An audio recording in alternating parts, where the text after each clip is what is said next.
So, good evening, everybody. Good evening. Thank you. Just some quick tech. You all have access to Wi-Fi. Thank you, Google. So you can log on to menti.com. We will be using an interactive presentation for the event. You will have the chance to send your question throughout the event. They will only be shown during the Q&A. So if you want to speak, just send your name and we'll be the first to call you, all right? Log on to www.menti.com, as you see at the top, and use the code 24228. All right, thank you. So first of all, thank you everyone for coming. Thank you, Google, for hosting us. And thank you to our speaker for joining us. So why are we here today? First is Black History Month, so we needed to have a debate about inclusion and diversity. As ACP-YPN, we really advocate for discussions with all stakeholders. So it was crucial to have healthy and fruitful dialogue with every stakeholder that's involved in economic inclusion of Black people or people of African descent. And so we have invited industry leaders because they are large-scale employees in Europe, but some of them internationally. And they have a big responsibility as manager to not only recruit diverse employees, but also to create safe spaces for them to work. We do spend a lot of time at work, so it's good to feel comfortable, feel at home, feel in the family at work. There are multiple researchers that show, obviously, from Deloitte, from McKinsey, who's also represented today, that diversity does translate into profitability. So we don't have to even go into that. There is an obvious reason why we need to have this debate on an economic point of view, but also as a human right point of view. So in terms of making effort for inclusion, we really wanted to have this these diverse companies to come and talk about the effort they're making in creating, in terms of inclusion and diversity strategies. They have done work and there's always work to be done. I hope you all get inspired. We have tried to invite a few private sector representatives to come and learn something today. We also hope that the company that are here today are going to learn something, take something home. And if you do not have an inclusion diversity strategy, then today you get inspired to start. Okay, so I'll a little bit rushed because of time, but I will quickly call the panelists. We are in our tradition, we start with the host, so I will start with calling Jacqueline.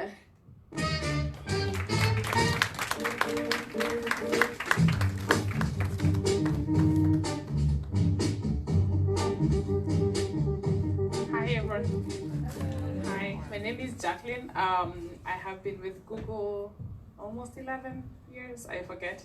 I'm based in the Dublin office and I'm a program manager. I work on Google Maps and I'm currently the lead for one of our employee resource groups, the Black Googler Network.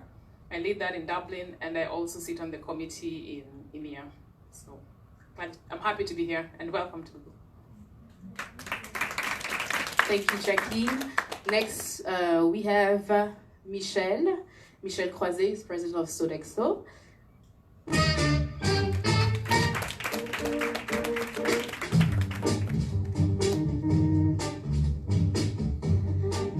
Hello everybody. My name is Michel. I am president of Sodexo Benelux. A lot of people working in these three countries, and I am here because of inclusion is in the DNA of the company, and we think it's very important to have this topic at the top of the agenda. Thank you. And then we have Jean Oranceau. So he's replacing Leerato Matteo, who couldn't make it. She had to go to the US. Jean?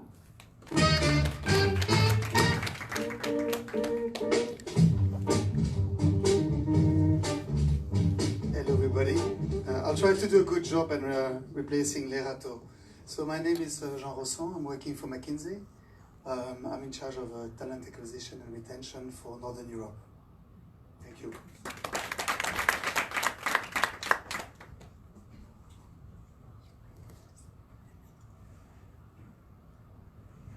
So we'll get straight into the questions. So like I said earlier, there are multiple research that show how diversity and inclusion can benefit company objectives. So my first question will be, based on your experience, what strategy works in hiring diverse workforce? You can any order really. Is this on? Yes. Hold on. All right. So diversity and inclusion is something that's really critical to Google and Google's culture. That's something that the founders care about. If you meet anyone from Google, they'll always talk about the culture is one of the key things about being at Google. But in addition to that, we also serve a diverse audience, right? Our users represent every creed, every race, every whatever you can think of. Those are some of our users. So it does make sense to also have a workforce that represents the clients and our users as well. So we have about four key areas that have helped drive our strategy around that. So one is equity, and equity is just basically around fairness and making sure that whether it's progression, etc., that is available to everyone of different backgrounds. Then we care about diversity. That's a major pillar. And diversity in this case, it's about attracting diverse talent, but not just attracting them. It's also making sure that they feel safe. That's a company that they can work and thrive in. So about their progression. And retaining. So making sure you retain your talent is also a key pillar. Inclusion is also a big deal. So as I mentioned before, making sure that if you have a diverse background, right, everyone should be able to feel like they are valued and their thoughts or perspectives are respected within the company. So inclusion is a big part of that. But then there's also integrity. So also ensuring that part of our code of conduct, etc., reflect something that everyone can be able to respect, and we generally say in Google that we are held to a much higher standard, but there is a reason to that. So those are kind of our areas. Okay, Michel? Yes, for us, as I said before, it's a key. It's at the top of the agenda because of we want absolutely to reflect, to mirror the societies in which we evolve. It's very important. We have seen that it's a real big engager to be diverse in the company, and the only way to really be diverse is to attract people, is to show really that there is no ceiling, that there is no ceiling for everybody, that everybody can be hired and make a career within Sodexo just because of she delivers, and not because of a lot of battery, and not because of a lot of bad reason. And what we do every day is that we as leaders of the company, we have to own that. And the only way to own that is to do it, of course, to walk the talk. We have ambassadors inside the mentoring programs and so on and so on and so on. We'll not make all the lists, but what's very important, as I said, it's never compromise on this, and also we have to irradiate. We have to radiate, we have to communicate in order to make know to everybody that everybody has possibility to make a career by us. Sure. I fully agree on everything that's been said. And for a company like McKinsey, we are a global partnership. We operate in 58 countries, and for us it's part of our DNA to be global and to be inclusive. But it's not easy to do. And I would like to go a bit more practical than the strategy. It's not because you want to be inclusive and it's important for you, you also need to make it work. And if I look at the journey we've been at in McKinsey, and maybe more specifically in Belgium, it was a journey. And it's about execution. The strategy is important because the ambition is there, but you need to change your execution. If you go 20 years ago to a McKinsey website, one of the first websites, you would see a recruiting advertising for McKinsey. You will see probably all white male on the web, and not very attractive for women and people from other groups. So you have to change the way you communicate. Then, okay, maybe they come to you a bit more, but then you need to also objectivize your recruiting criteria, because if you, in the way you filter CVs or in the way you welcome candidates, you have biases, conscious or unconscious, you basically end up with a very poor result. So you not only need to have the ambition, you also need to change all your recruiting levers to make sure you get there. And it's a lot of work, because when you are like me from the majority, I would say, standards in Belgium, you don't see that.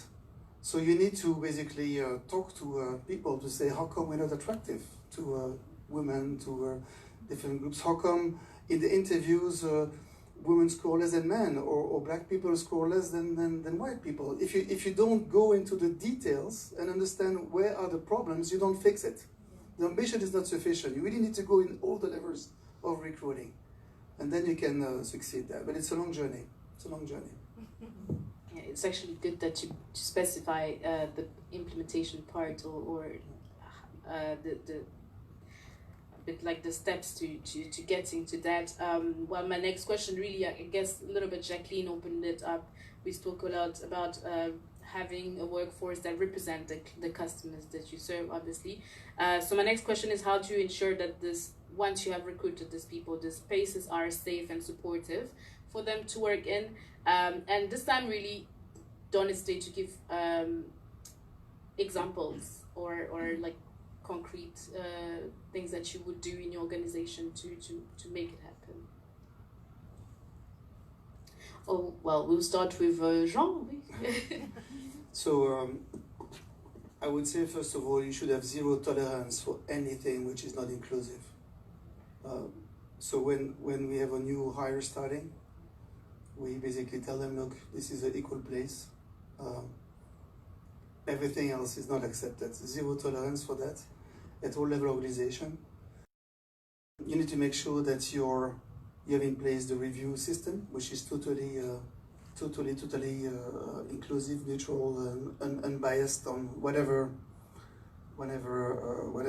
criteria we can take. Sponsoring, mentoring, having good mentors and sponsors, particularly for groups that feel threatened. When you are a woman, I would even say black woman in Belgium, and you go to the board of a company in Belgium to make a presentation as a consultant, you are likely to be the only woman in the room. And if you're a black woman, you're probably the only black woman they've seen in this type of environment. So this is sometimes very, very threatening. And if you don't help our diverse groups to experiment and win day to day, it's very difficult. So the sponsoring, mentoring is super important. Next to all the goodies on zero tolerance for dismissive behaviors. Yeah. Jacqueline, do you want to go next? Sure. Yes. I agree with what's been said in terms of ensuring that the zero tolerance to antisocial behavior, lack of a better term, is present. So for us, that looks like processes, right? So there has to be processes that make sure that if you feel something wrong has happened or different things, there's different channels you can be able to escalate, right? So you can either have the HR channel, if you want, there's anonymous channels, there's different ways you can be able to escalate any kind of situation. So that's definitely helpful.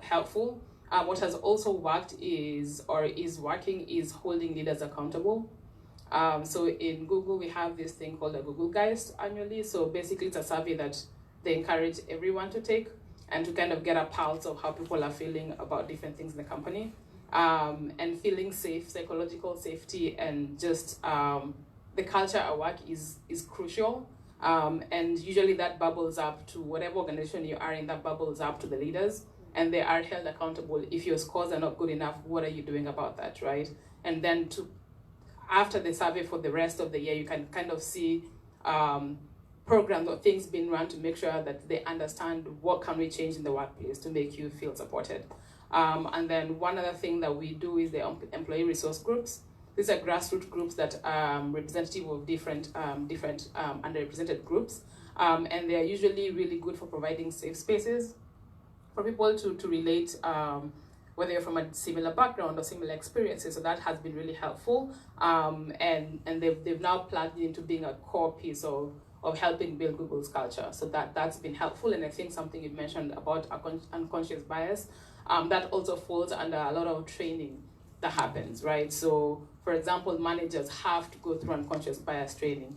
If you're in the recruiting team, you have to go through unconscious bias training, right? So there's programs like that are running that they try to also implement from a structural point of view. And Michelle? What can I add? So I just want maybe to add that really we completely agree with what was said. We have to never compromise on diversity, as we say in the company. It's never compromise on safety and never compromise on diversity. Of course, we work on the unconscious bias. We have a lot of training. All the managers have to succeed. There are a lot of managers in Belgium. We have 500 persons who already have followed. Everybody who was a little team, even a very little team, has to follow it, and we make also a rollout to with all the other employees. So that's very, very, very key. As I said, the managers have to act as really inclusive managers, and at the end of the day, what we do also, we have to measure what we can measure. And for example, we have convinced a lot of managers who were not completely convinced at the beginning, because of it was we have based our action on the gender diversity. And gender diversity, it's something you can very easily measure. And so when then you have also also other studies, and what we have, and it's on our side. If you want, you can of course download it. It's when you can measure gender diversity, and from there you can think that it will be the same for all the other topics we work on for diversity. And what we see is that all the KPIs are better. And that's very, very important, and we have to say it, re-say it, and do what you do have said. Measuring is very important, that's for sure. If you don't measure, you don't get it done. But at the end of the day, you also need to make sure that whatever you do it with a positive mindset, a pride mindset, to say, we want this world, we want the company to be better, we want the world to be better, let's innovate, let's do it together, let's be inclusive, let's have fun doing that. Diversity and inclusion is fun. It's not a problem, it's an opportunity, it's fun. You discover so many things, so many richness, so let's celebrate that. And let's make sure we don't take it as something painful to do, or something, no, it's something exciting. So let's it has a positive energy in it. It's good that you say this is fun, because the debate around it is a bit, can become quite uncomfortable, or for some people it becomes quite uncomfortable. And you mentioned that especially at the top in boards, etc., you see the same groups. So to change the mindset of people who have been used to seeing people who look like them at the top, it is indeed a process on its own. And also, Michelle, you mentioned that often it's easier to talk about gender diversity. And to be honest, even in the public sector, when we bring up the discussion of diversity and inclusion, it gets diluted in the discussion on gender diversity. So even while the right of people of African descent, even LGBTQ+, although it's more and more being spoken about, and even rightful people with disability are being sort of put aside as a discussion, and we really focus on what's been improving, which is gender equality. And so for some people who are part of different groups or marginalized groups, it's, I would say, an extra layer of the identity that they have to sort of juggle in society and in the workplace. So my next question really is, how would you approach intersectionality in the workplace, or how do you do it? Well, Michelle. So what's very important, and at the beginning when you spoke about the gender, I spoke about the gender diversity.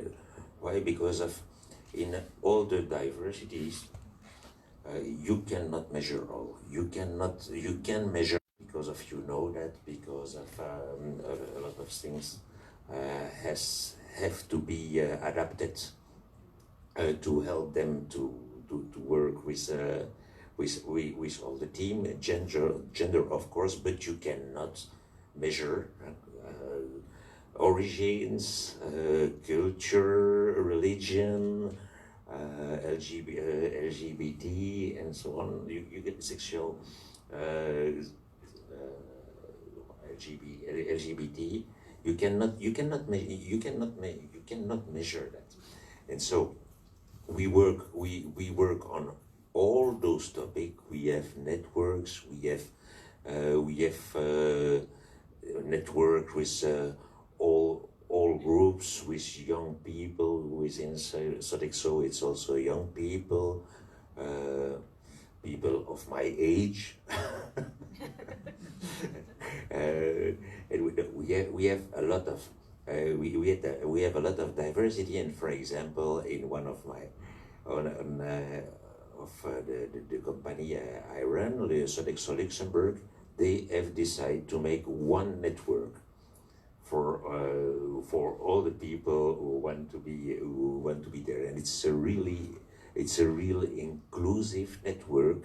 It's completely wonderful, and I think that's the future, but it takes time. Indeed. Yeah, Jacqueline, do you want to answer? Yeah, okay, so intersectionality, like that, this is an interesting topic. And as you said, it's not been an easy area to tackle, because again, if you go just binary, just male, female, that was much more straightforward, right? Once you go slicing further down, it just gets more complex.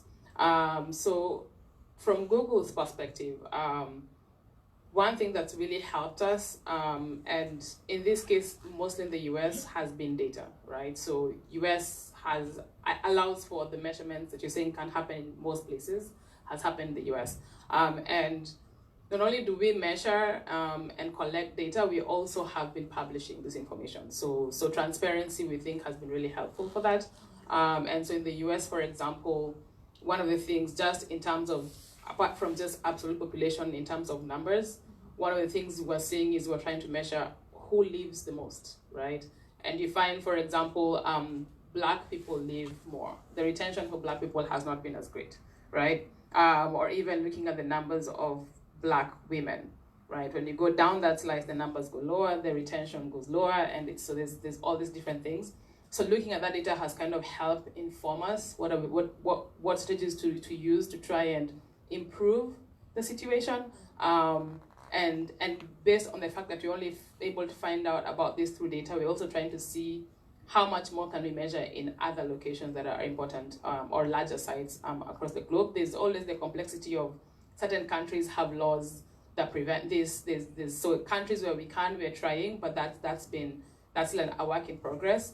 And then employee resource groups have been really key when it comes to intersectionality, right? So as I mentioned, I'm part of the Black Googler Network, but I'm also female, so I'm also part of Women at Google. But then I'm also African, so I'm also part of Africans at Google, right? So there's all these different things that go down the line. And a good thing about the ERGs is they also help foster the culture, right? So they're also a good way to be able to help other people of a different identity also be able to kind of understand better, right?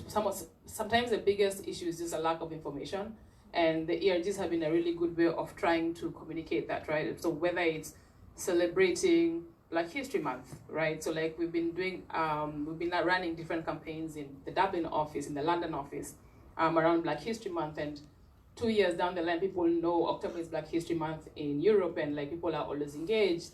A good chunk of our audience, 90% are not even Black, right? So, but they want to know, they want to learn, they have questions, and these groups and the events they create spaces. People can have conversation, and that's been really key in terms of understanding different cultures, understanding how to deal with different people.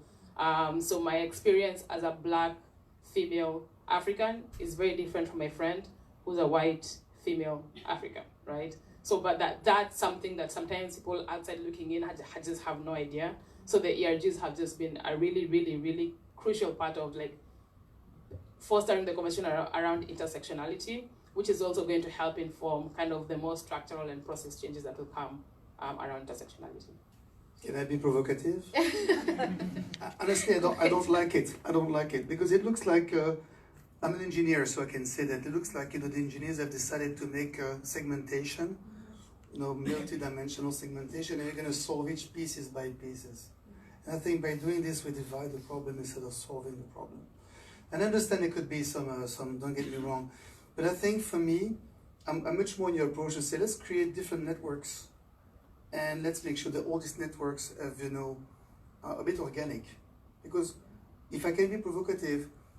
If I'm descent from Africans, but not all my family, maybe half of my family is from Africa, the other part is from Europe or some part of the world, where do I belong? Am I in this bucket or in that bucket? So what I'm saying, we're a bit all different, and so I would prefer to have different networks.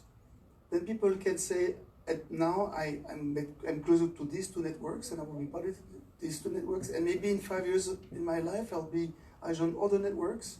And those networks don't need to be independent and segmented. They can be interconnected, they can be organic, they can be overlapping. Who cares? Who cares? As long as people feel welcomed and they have a platform to discussion, to progress together. I don't like segmentation. I prefer this organic networking where everybody can find his or her place at his or her own time. So let me be provocative. What are you doing at Mackenzie? Do you have anything in place? Are you segmented or? No, we have a lot of networks. So we have a women network. I'm talking Brussels here. We have a women network. We have a GLAM group. There is a Black network, McKinsey, which is worldwide because Belgium is too small. But then we have sport group. We have age group. We have a 45 plus age.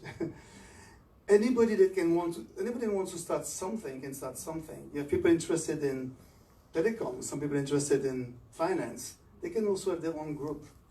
And I like the fact that this is organic because a lot of people at McKinsey don't like to be put in box. It's not because I'm a woman that I need to be in the women group.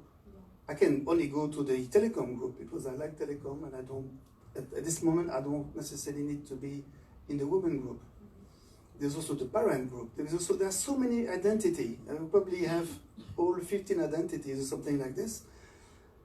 And there's a moment where I need to be helped in this identity, and maybe 2 years after in another identity of myself. And this is why I don't like to see that we segment too much and we make these segmentations rigid. It should be, we all are human beings in a journey, and therefore our identity is going to change over time, and what we need is going to change over time. Michel, yeah.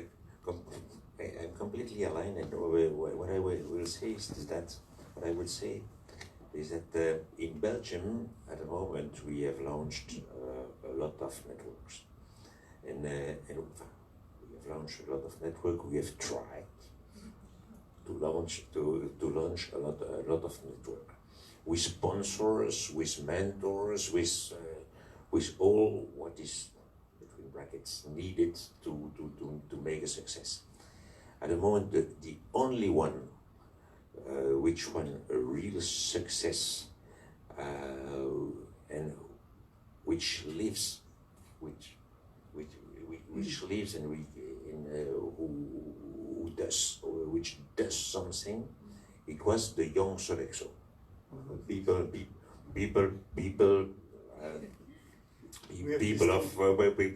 They like to party. less of 30 years old, and all the other one began, but without success. Two, three meetings, and it was finished. And so we tried to relaunch it and so on. And so what we have decided is to go in the same direction than in Luxembourg, and try to relaunch all what we tried before, and I see that this global diversity and network seems to work better, in my experience, within Sodexo Belgium and Luxembourg. And if I may, just 1 second more, it's not the same in Netherlands, where I see another dynamic. It's just different. It's not better. It's just different. So I just went, okay. I'm sure I fully agree. But so when I don't look at having the different groups as segmenting, right? It's more of people like to belong, people like a sense of community, right? And these groups exist more from a cultural perspective. It just happens that they also help inform the existing system. So an example is, so I used to be based in Kenya and Nigeria before I moved to Dublin. Most of Kenyans are black, so we didn't have a black group when I went. And when I moved to Dublin, I didn't think that, and even when I moved, to be honest, that didn't really exist. But when I moved then, I was like, oh, okay. Yes, first of all, there's very few of us, fine. But there was basic things like I had friends who were offered jobs in Dublin, but wanted to move, but couldn't move because of the type of permit that they were being given, work permit. Did not allow for a partner to come, right? And we noticed that this was happening. There's people who still took the job, but just made the sacrifice and said, I'll move for maybe a year or 2 years, then I move to the next level and get the next permit, and then I can bring my family. But then this is something that the immigration teams, etc., had no idea. But when we came together and were discussing and trying to figure out where's your family back home, why can't, and people discovered, oh, hey, we are not getting the right permit. And we went and said, is it possible that you should get the right permit that can help attract more talent? And that changed things, right? So things like that are not necessarily visible to people. Even my manager sometimes, the fact that I have to take a day off to go and renew my permit, and then I have to get a re-entry visa, like these are things he had never known that experience. So when he was looking to hire somebody into our team, I told him it's not about just getting a role. You also have to make it clear that this role allows for Google to sponsor a permit, right? So those are things like my manager, he's German, he has no idea. When he moves to Dublin, he just packs his bags and moves, right? So he has no idea, but like the things like that, that because the groups, as Black people, there's very few of us coming to the office or moving to Dublin, they had no idea until we informed them, right? So it's less about segmenting, but it's more about just making people aware that there's a different experience, right?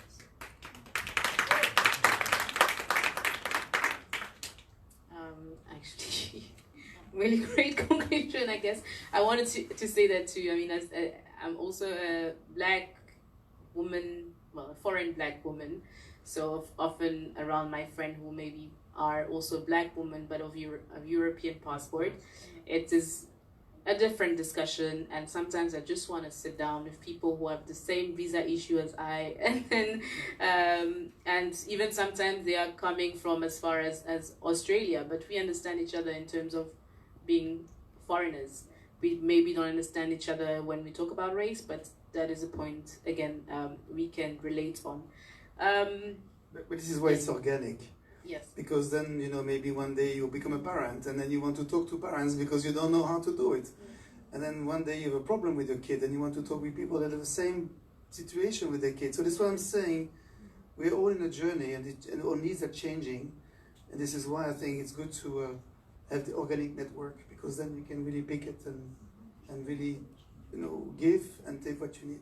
So maybe you can explain what would be the difference between this organic network and having, well, the organization and having small networks or safe spaces rather than networks. But the difficulty, if you start segmenting too much, you could say, for instance, we have a woman group in McKinsey, Belgium. You could say, okay, now we're gonna make a woman Dutch speaking and a French speaking group. Okay. Start dividing. Language is a big factor of differentiation. Look, in Belgium we fight about this, but you can say, okay, we're going to segment the French women and the Dutch speaking women, and then some are mothers or not mothers. We're also going to segment them, and so we end up in segments of 3 or 4. I mean, it becomes irrelevant, and who cares? Because maybe, you know, the French speaking mother, she's happy to talk to an English speaking or whatever. They're looking more for the experience or the situations they're trying to get advice on or need support on than a specific objective differentiation like race or age or whatever, or gender. That's why I think we have to be a bit careful not to segment too much. So maybe then the question is, should this group be employees initiative rather than employers initiative, so that they're not segmenting? People are meeting at lunch and deciding, okay, we relate for whatever reason as a group. Let's invite, maybe they are other parents who haven't had a chance to sit down with us. Yeah, so, okay, so yes. And even when we have the different groups in Google, so there's different levels to the groups, right? So there's, and all the resource groups, all the employee groups or culture clubs are all organic, so the company doesn't create, right? So most of these have come up from the Googlers. And then there's ERGs that are funded by the diversity oversight organization within Google. So for example, there's Geiglers, there's Black Googlers Network, there's Women at Google. So there's the ones that are structured along, yes, these are identified underrepresented groups. And then for example, Christians at Google would not fall under an ERG, right? So when religion comes in, that's a different kind of group. So that's more, again, it's organically formed, but that's more collective who fellowship together, for lack of a better word, right? So there's cultural clubs. So culture clubs, again, may be based on cultural interest, but may not necessarily align in the ERGs, right? And then we also have something like Parents, which you mentioned.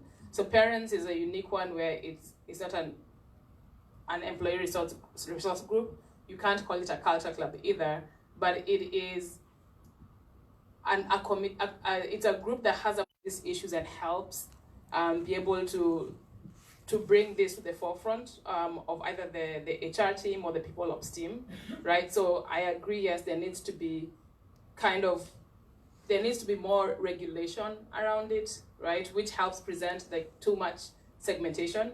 But then also, again, I don't think they should be formed by the company. So employees should come up, but then there should be rules that maybe will prevent having a group that's very controversial, right? So. Michel, do you want to add? Yes, just to say that depending on of the countries, it's always very local. In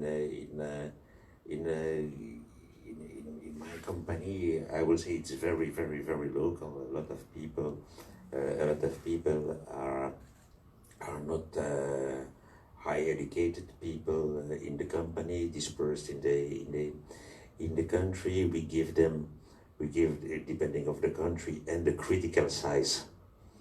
We can organize more than in other countries. For example, in the US, of course, in France, in the UK, we speak there about the companies with 80,000 persons or 100,000 persons and so on. It's not the same than in Belgium with 4,000 dispersed on all the country, making facility management on 500 different sites.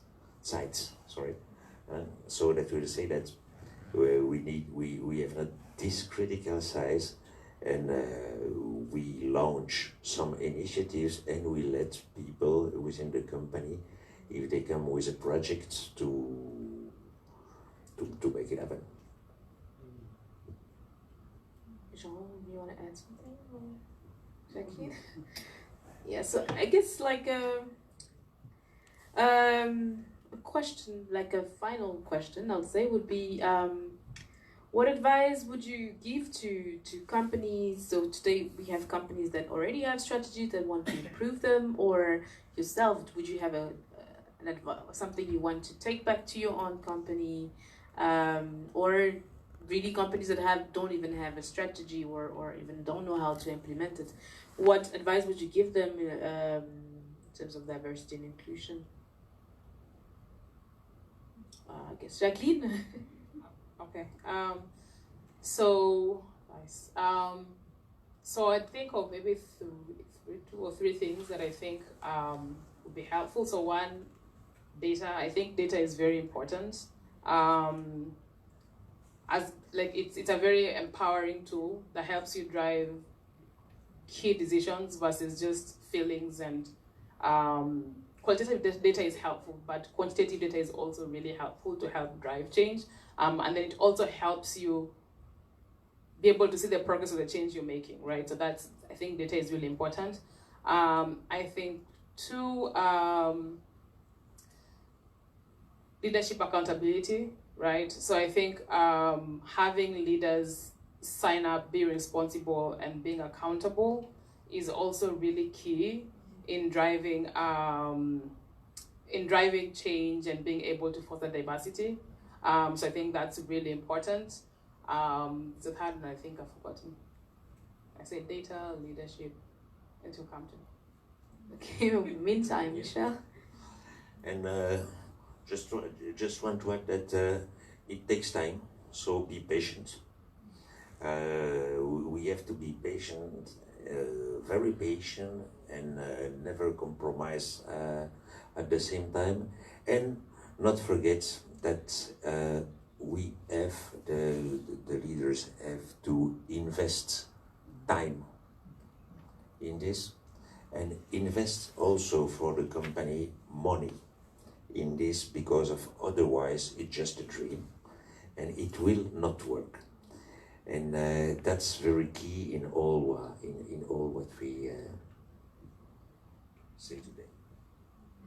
I fully agree. I mean, I don't like to give advice on this because it's a so complex topic, but I would say the starting point would be make sure that the leadership wants it, they're convinced of it, because it's going to take time, energy, money.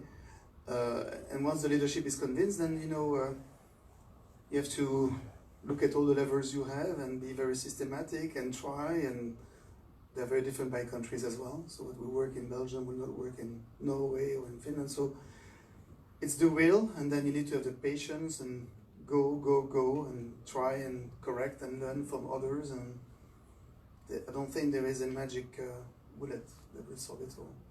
And we'd love to hear about what people have to say. I just remembered because you said something systematic. Like being systematic really helps. It's very easy to just think, oh, we'll just run out and just hire people, and then you hire people, and then you find that you didn't have processes set up for their success, and that will take time. But being systematic, I think, is more sustainable towards driving diversity. Okay, so it's actually advised that we should also take to the public sector, to be honest, especially because, well, all investment should bring profit, well, a return. So I'm sure you all agree that there is actually a return to this. So yes, so we don't have time for another question, but I'm gonna call up our two next speakers. From MasterCard's lead team, we have Virgile and Liliane Ishimwe to the stage.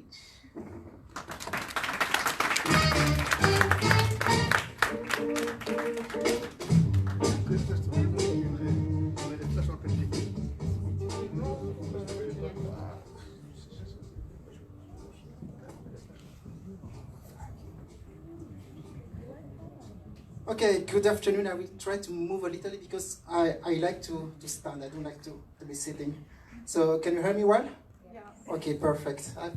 Those slides are not from me there, but anyway, we'll try. So good afternoon, everyone. My name is Virgile Aitonji. I do work for MasterCard, and first of all, I would like to thank Adelaide and the ACP Young Professional Network for inviting us today. So we are very pleased to be here today. I did not come alone. I am with my lovely Liliane, who will be co-presenting with me. I also came with some of our other colleagues who are there today. So we have Jeddah, who is there.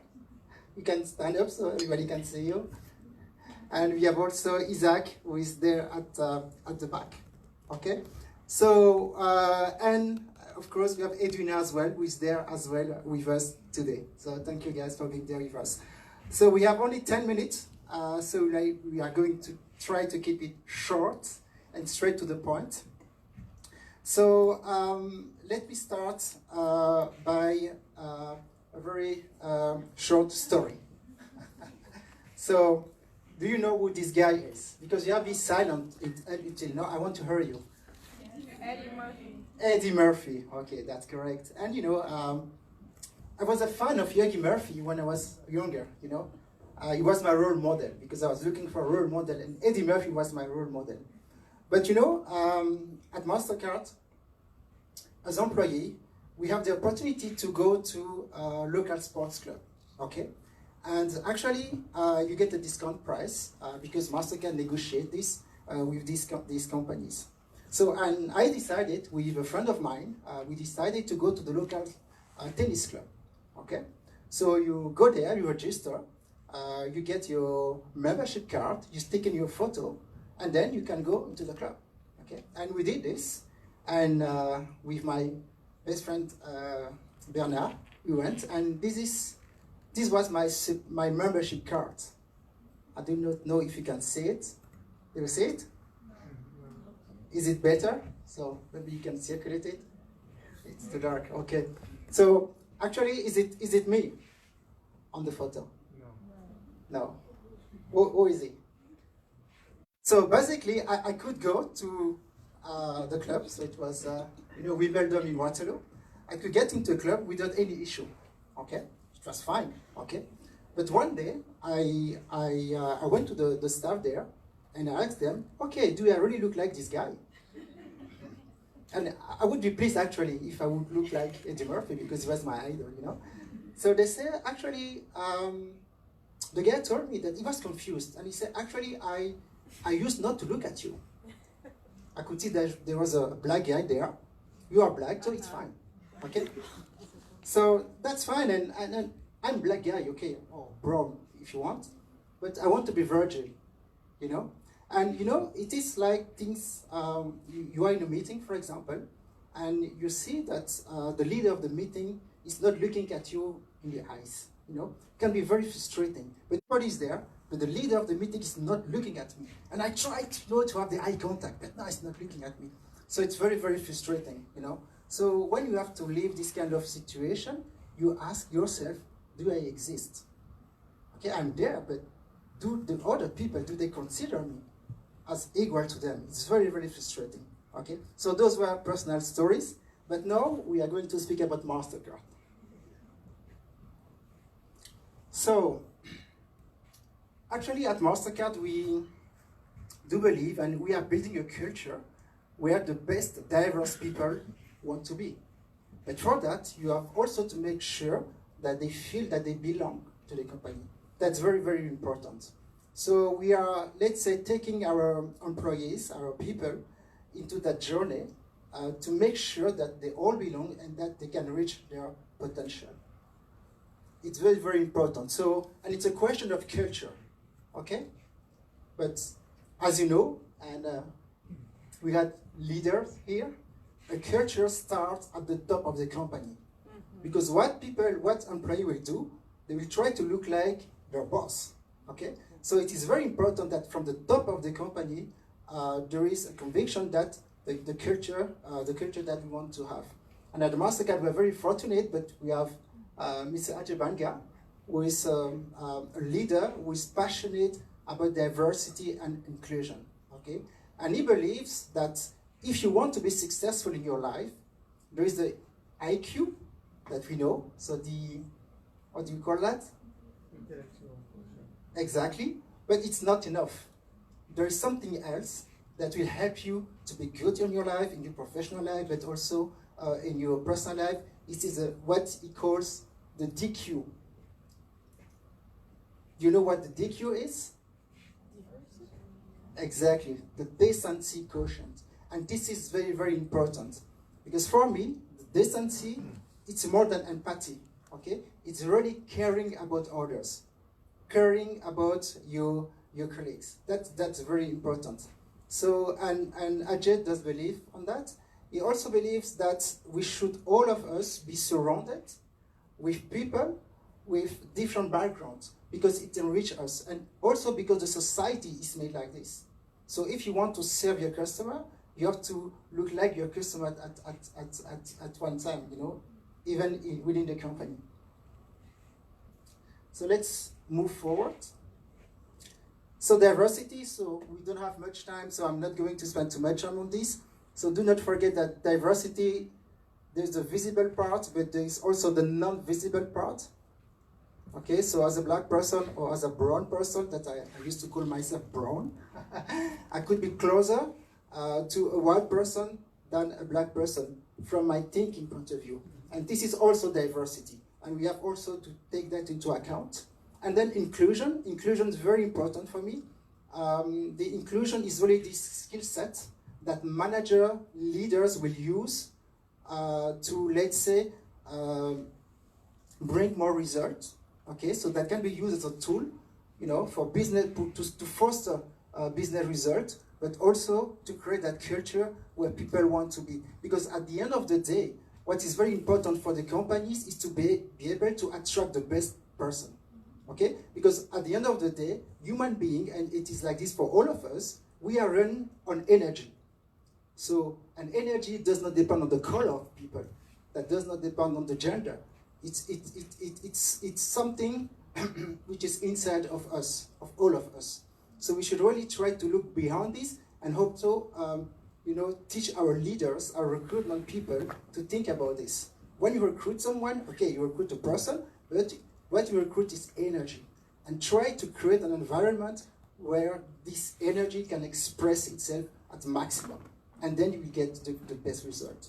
Okay? So we have to move forward here. Okay, so mic check.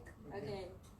I will start with an African proverb. So growing up in Rwanda, proverbs were a big deal, especially coming from elderly people. If my mother would tell me a proverb, it means things are serious and maybe I've done something wrong, or she just wants to plant a seed in my brain. So I want to say one of my favorite African proverbs growing up, and it basically says that if you think you're too small to make a difference, then you have not spent a night with a mosquito.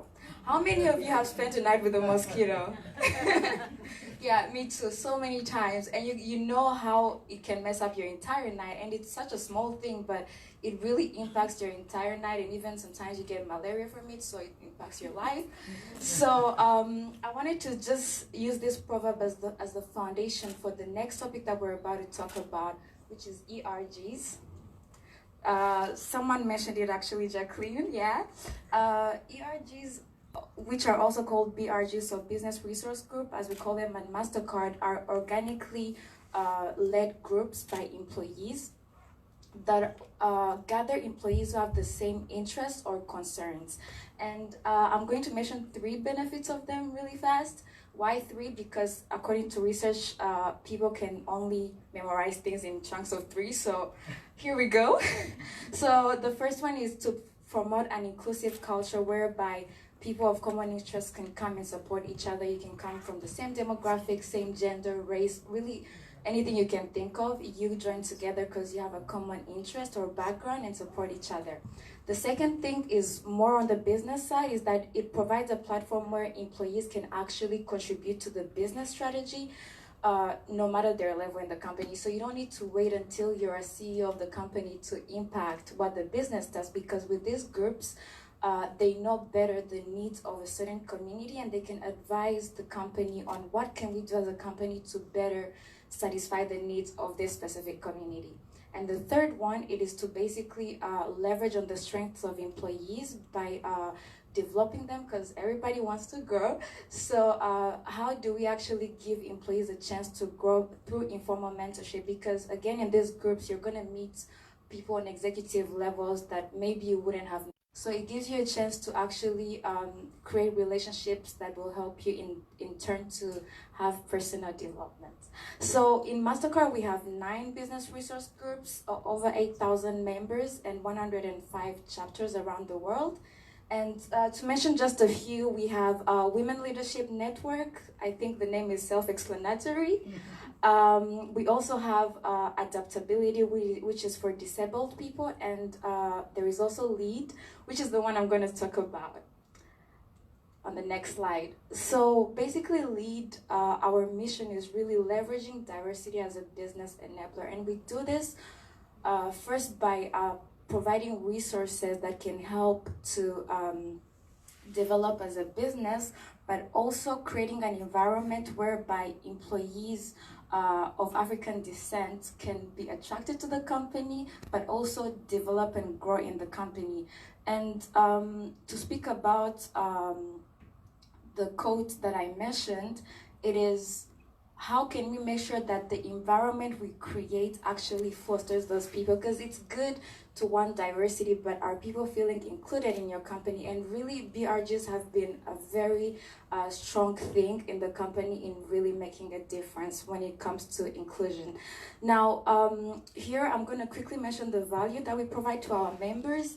But when I say members, it doesn't only mean people who are really subscribed as members. It can just be even anyone really who is interested in that specific BRG.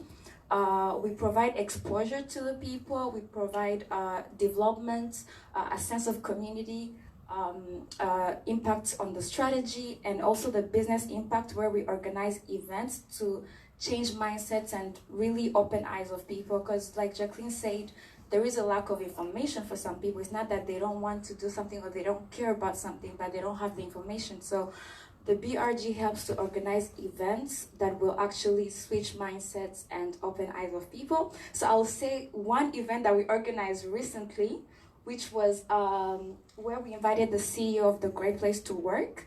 The Great Place to Work is a company that basically makes surveys every year, and they give a list of the best places to work. So we invited their CEO to come and tell us what are the 5 dimensions of people management that can create a great place to work.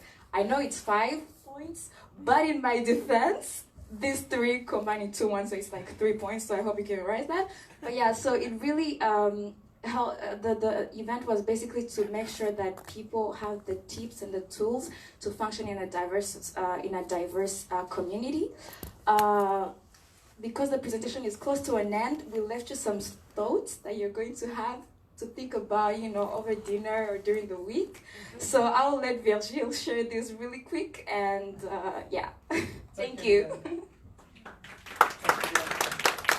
Yeah, but you will still be the person concluding, yeah? So it's not finished for you yet.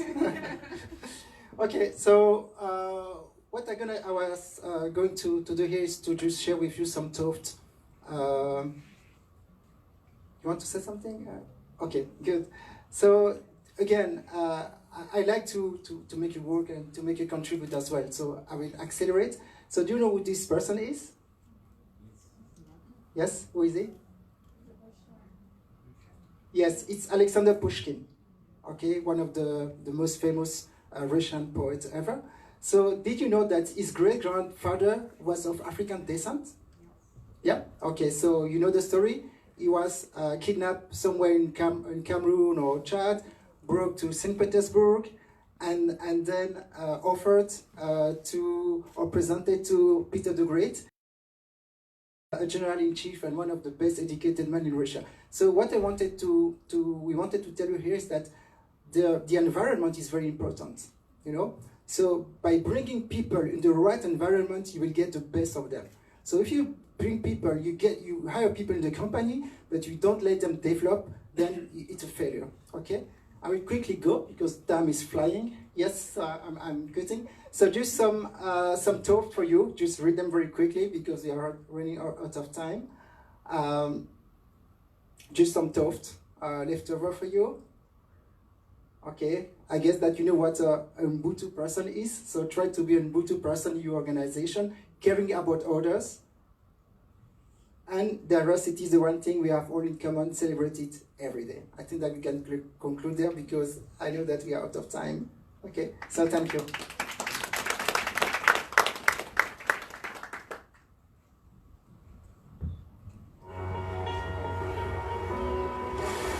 It takes some of us time to realize that what we see in our reflections is just right. And that what we believe, what we feel, who we love, how we love, is just the way it's supposed to be. Our drive, our fears, our big goals and little quirks comprise the great story of who we are. And none of it happened by accident. We were made that way. And while each one of us is an original, every one of us has something in common. We all want to belong. That doesn't always come easy. Belonging takes a little courage, a little selflessness, a little step outside of our usual to see each other for our hearts, our talents, and our potential. But we can do it. We can see the good, accept each other for who we are, inspire connection, show compassion, and create a culture where we all belong. Because we're human, and we were made that way.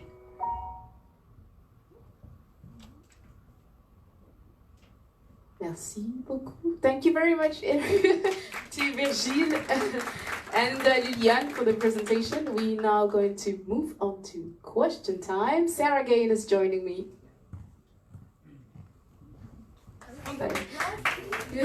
Applause, come on. Hello everyone, good evening. So my name is Sarah. Can everybody hear me? Yes, yes, of course you do.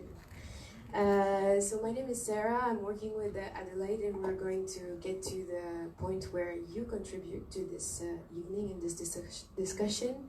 So let's start maybe by calling back the speakers on stage to answer the question quickly, and then let's start with the first question. This code, and while our speakers are going to come back on stage, I'll ask you all to connect to Mentimeter. So we're going to do both ways. We're going to have this round of Q&A and have the mic go over the room for anybody that wants to ask something live, and whoever would like to contribute and have their say on this big screen, and also send a message and to say what are your thoughts of this evening, but also this discussion around here. Is everybody succeeded in connecting to Mentimeter? Yes. I'll give you a little time just to connect. Okay, so I see we have 8 questions, 8 people connected, and we'll just go on. So if anybody has any question for what we have just had, I know we had a lot of informations. Yes.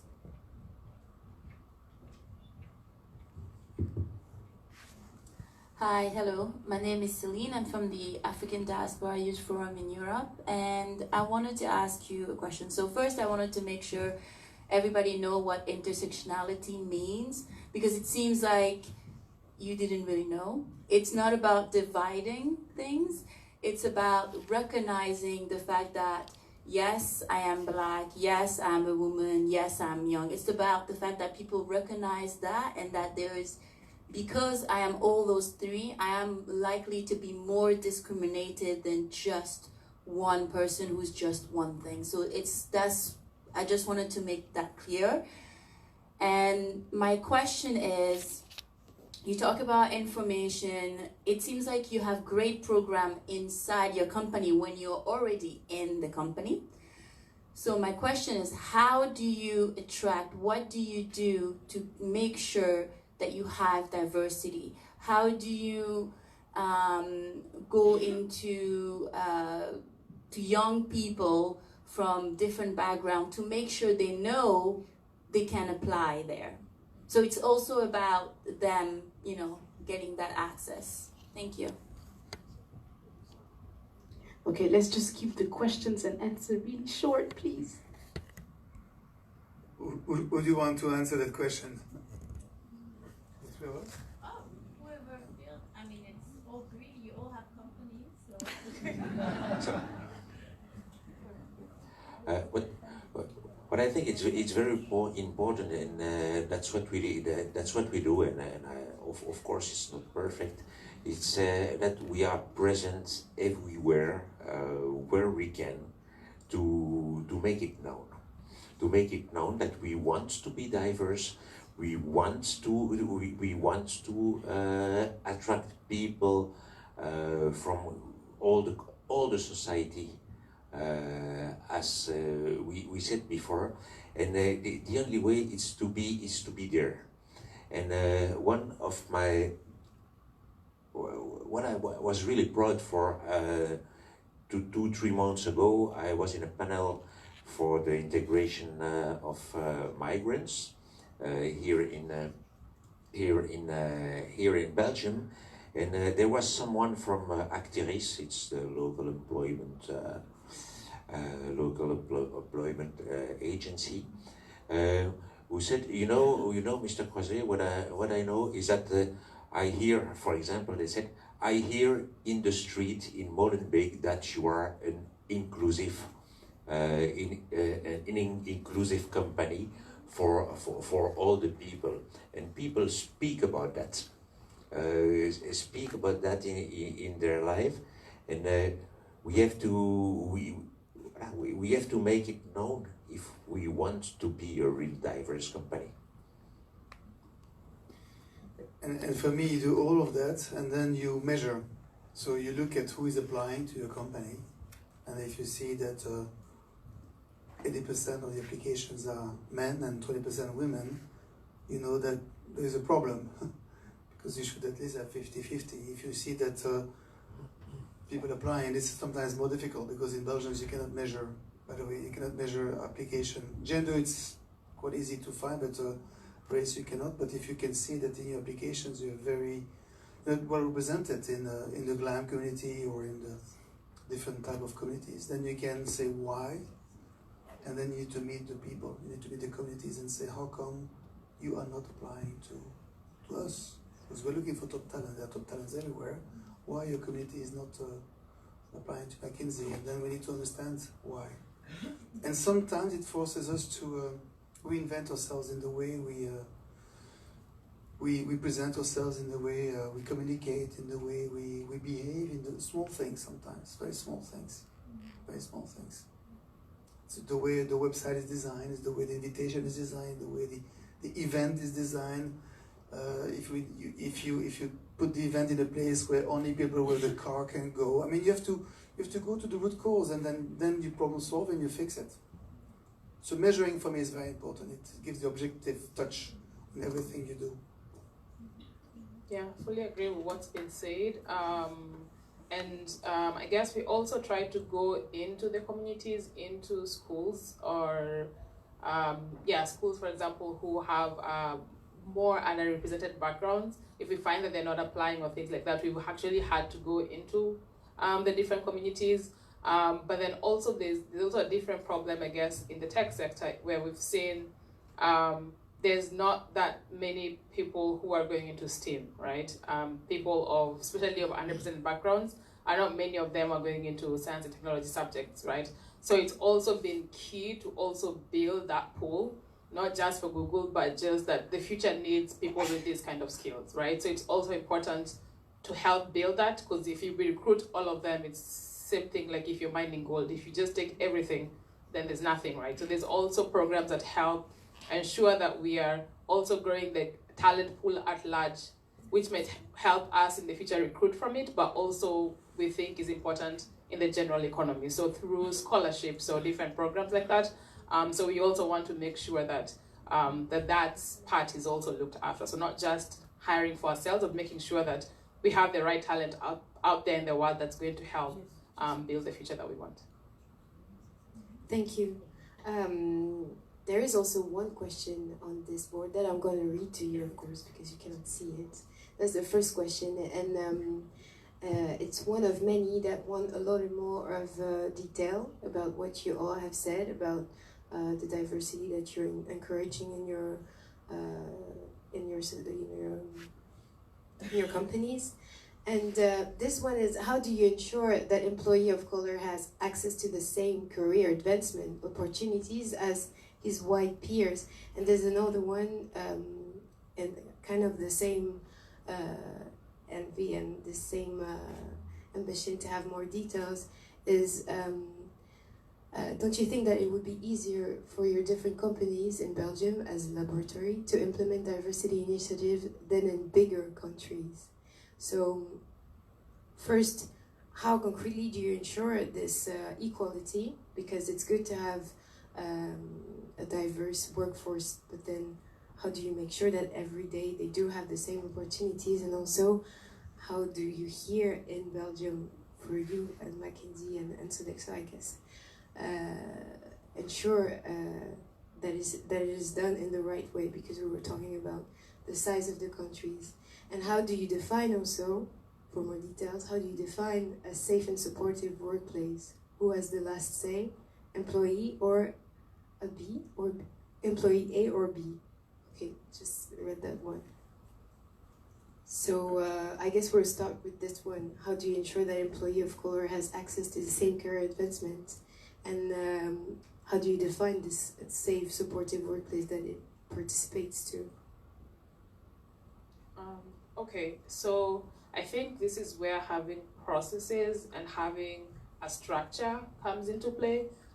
So making sure that even from, let's say, structuring what job roles look like, right? So that's pretty well defined across job ladders or job processes.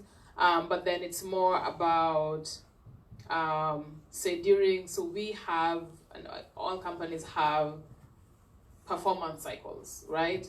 So it's so what we've seen being implemented more often and actually has seemed to give good results is ensuring that the committees or the managers who are reviewing teams or people's performances, right, ensuring that beforehand that they're well aware of things like unconscious bias or things like that, right? So that you make sure that you're also not bringing that during a performance review, for example, and programs and processes like that where you focus on training the managers has been very helpful in that piece, ensuring that all your employees or all your reportees within a certain job group are fairly appraised. And then post that, it's also, the question was around how do you know that they're actually having a good experience, I guess, or being judged fairly. So for us, this is where the things like the Google Guys surveys come in, right? Because people's feedback, literally, it's because we have the structured feedback and you have unstructured feedback, right? And this has been seen to drive change because your feedback is listened to, right? So that has been pretty helpful for us. So one, ensuring there's process and structure in place to ensure fairness, training to ensure the people who are actually doing the reviews and the performance appraisals are aware of things to look out for when appraising, ensuring that they are aware of their bias, and then yeah, having kind of a pulse survey to also ensure that all these things are working within the process. If they're not, then you can go back and tweak that. There's a special question for Mackenzie as I used to see. Where is it? Perhaps the issue at Mackenzie is that there are no sufficient persons in the African Ancestry Network. Eventually, it should be underlined that the network is not restricted to Black people. So, how do you respond on that? I'm not sure I understand fully the question, but McKinsey is a global company, so we're obviously we have a big presence in Africa, and in those countries, most of our people working there are from African and descent, of course. In Belgium, I think we have a fair share of diversity. I think 5 of our members of the direction committee, if I can say, 35 of them are non-white, if I can say, like that. And I think we have a good diversity, which is in line with what we see in the Belgian society. I don't think we are better, I don't think we're worse. I think we represent quite well what the Belgian society is about. So I don't know if this is answering the question. I think it's difficult to do better the society. You can do marginally better. But if I go to, if I want to recruit engineers, civil engineers, and I go there, and I see that there are only 25% women, it's difficult to recruit 50% women. If I go to a business school and then I see 55% women, 45% men, it's easy to recruit 50% women. So we also a bit, we have also to be clear that the talent pool is also defined by society, and it's hard to beat the society. And I think it's abnormal to beat the society. We should reflect the society we live in. We can improve it a bit, but we cannot be abnormal vis-à-vis the society. So Belgium is Belgium, the situation in UK is different, the situation in the US is different, the situation in Africa is different. So we need to be local in that sense, and be better than local, but we cannot be abnormal versus local. We have a question from the audience. So.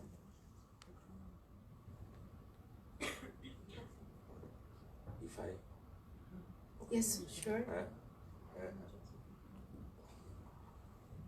Really, I saw here in the question, can we measure? Of course not. Of course not. There are something we may not measure. But at the same time, the reality is that sometimes we have to correct. We have to correct the unbalanced teams. And that's why when we can, we do it. We do it actively in order to make what we have said. What we have said today. But sometimes it can be kept as discrimination or not. But at the moment, when it's possible, we have to do. We have to do it. A big pain point for us. It's the passport issue. The situation in Europe is getting worse and worse, and for a company like McKinsey, where a lot of our teams are across boundaries. We're serving clients on bigger scale than just Belgium. Having non-EU passport holder is very difficult because you need to apply for work permit in almost every country and it takes time, etc. So I think there's one thing we could do, it's really change that and make sure that we have a true European working permit for all the non-EU people. That would, I think, for me, help Europe to attract more talent and to really deploy them in Europe in a much more efficient way, because the passport issue is the working permit issue is a real problem. Was there a question from the ground? Yes, I have the mic. Yes. My name is Gregory Luaba, and basically my question is just the one with the mouse on it, on the screen. So I'm building a job matching platform between talent of foreign origin, let's say like this, and companies in Brussels looking to diversify their workforce and unable to find non-white candidates, let me say like this. So my question is a little bit in the same line as the question on the screen now, but I'm going to specify for McKinsey and for Sodexo. Is your top management, your executive teams, reflecting the diversity of Brussels? So I'm not talking about people coming from outside, but I'm talking about people second and third generation here, born and raised and educated in Belgium. Just me asking the question. So that's the question on your top level management and also on the middle management. And then a little info where I disagree with you when you say that it cannot be measured in terms of origin.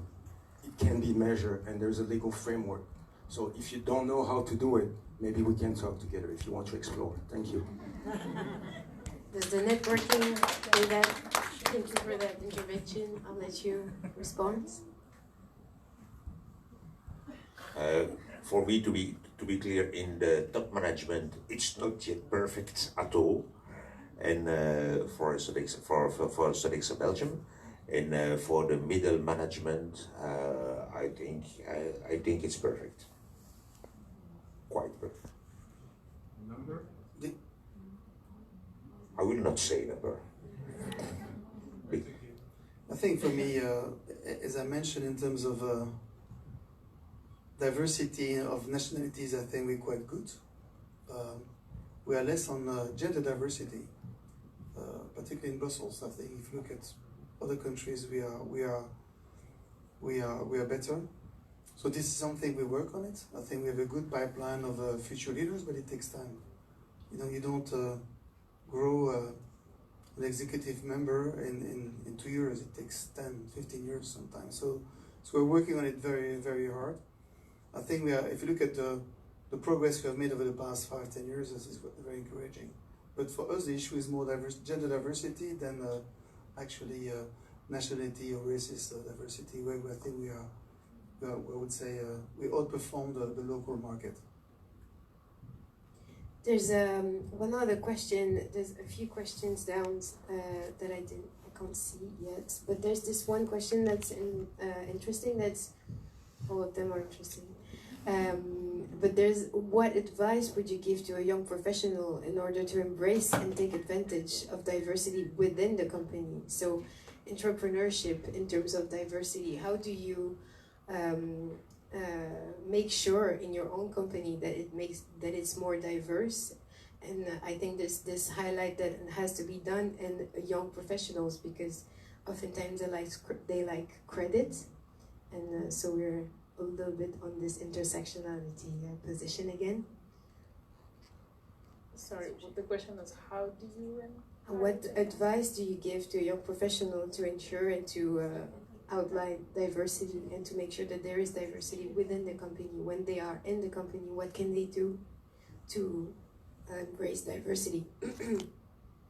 Okay, so I personally think diversity is being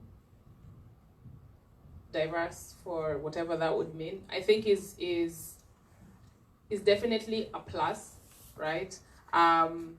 Because especially if you're serving a diverse user base, right?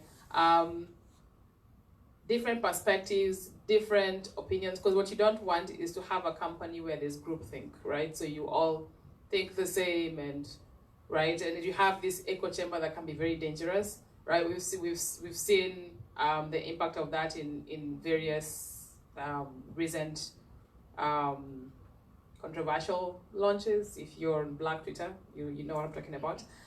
So having someone who has a different perspective is always a benefit to the team, right? So I'll give you an example. I work on maps.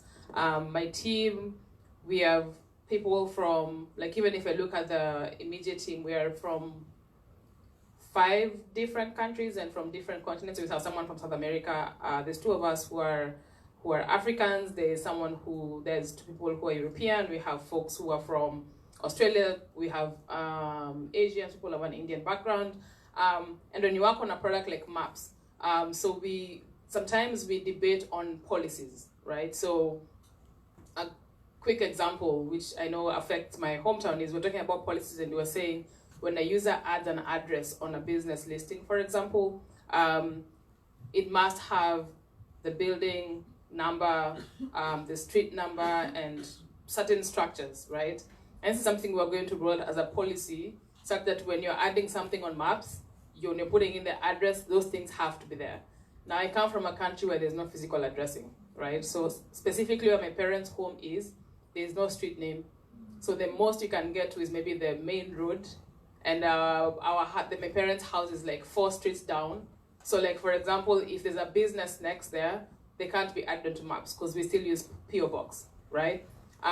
Now, if I wasn't in that team, I can't be able to give an opinion and say, hey, actually, this is going to cut out a majority of users, because you're meaning they can't be able to add their address because they have a PO Box. It's not their fault. That's what the system looks like, right? And so things like that are highly embraced, such that when they're coming up with policies and things around product, right? And these are products that make us money. They'll come and ask, hey, Jackie, all right, you're from Kenya. We're trying to do this thing. Does this make sense? Or you have had experience of working in African countries. We're trying to do XYZ in Ethiopia. Do you think this makes sense, right? So in that case, the fact that I embrace the fact that I am from different backgrounds, I understand these markets, I'll understand female African users, right? That's a strength that you bring to the company. And this is not just for doing good. It's going to get them money in the bottom line, right? So I think, and often it takes time. It's a muscle you have to exercise. I have to admit, my first few years at Google, I was just trying to just fit in and kind of just get the job done. It took me a while to realize that no, if they wanted to hire someone who looks like everyone else, they would have. And my being in this position doesn't like that. My being here is for a specific purpose, right? So it took a while to exercise that muscle and be comfortable and let people know, hey, as much as I work on this product, I come from this market.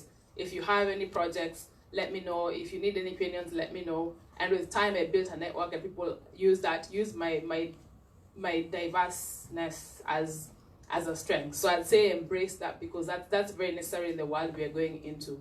Yeah. Thank you. So we'll have to pass on to the next slides, because we're running out of time. We actually have run out of time. There is no, so it's not about to happen. Yes, I'm like, Sarah, let's go. So first, we were supposed to have a reflection activity.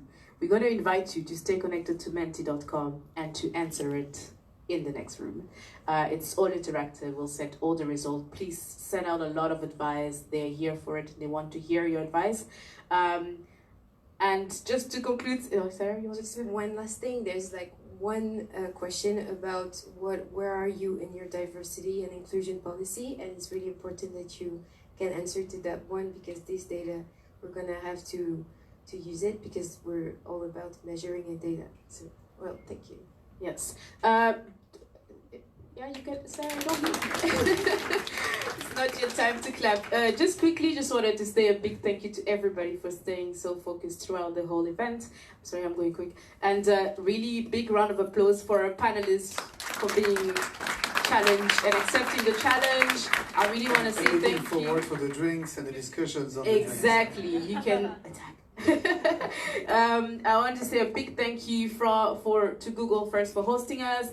Special thank you to Isaac, from MasterCard, Stephanie Collins and Lerato from Mackenzie, Margot Slattery from Sodexo, and especially thank you to Sarah El Nusiri, who's maybe watching us online, for organizing and making all of this happen. Big round of applause. And then at the back we have Bryn, Addison. Really, thank you very much for all the tech and making this all happen. It is not over.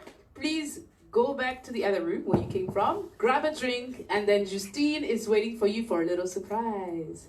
Okay, thank you very much, everybody.